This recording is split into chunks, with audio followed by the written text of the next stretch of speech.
Right, you take a look at these then, Dan. Okay, so setup wise on the left hand side, you can see even though your arms are nearer to your body, okay, the lead arm now there's outside your toe marks, where this one here now is on your toes. So this left hand one, you're very much on the toes at setup. You even said your right foot, the heel's off the ground.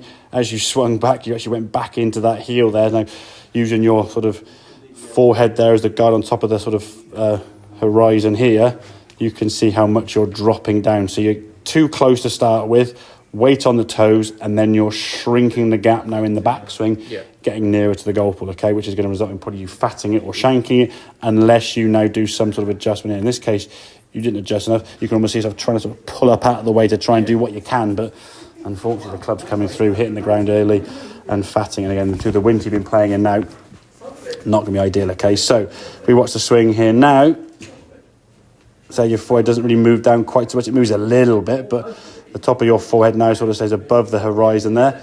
The weight now is starting on the hill and you're turning into that hill. Now from here, we can go from here and swing into that back left heel, okay? Around the corner that way, yeah? Now, the right foot doesn't quite come through as much as it potentially could do.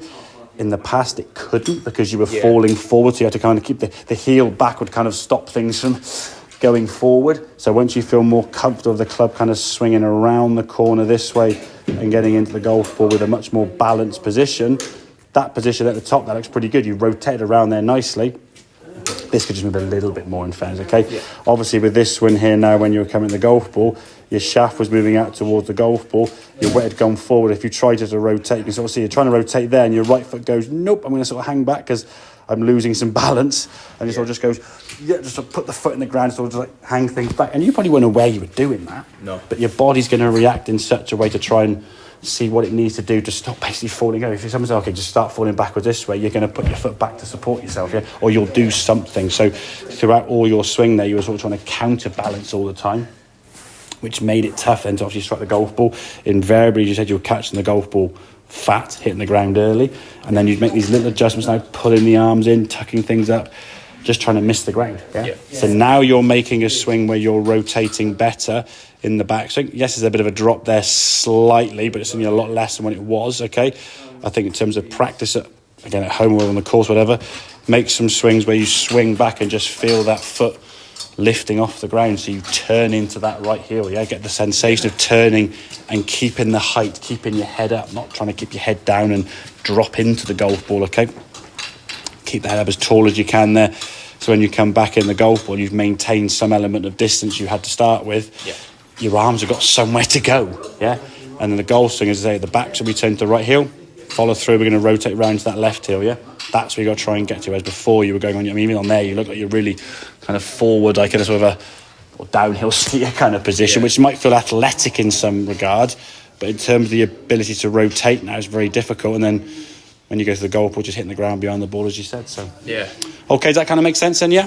So yeah, just a bit of a taller setup, a bit more in the heels. I think if that's on this one here now, we capture, and then you can sort of see yourself moving back here, so you sort of set yourself up there, and then you sink back on this round one into your heels. There you go. So when you bend, you sort of went forwards there, then readjusted yourself, and then went back here, and then there. Good timing.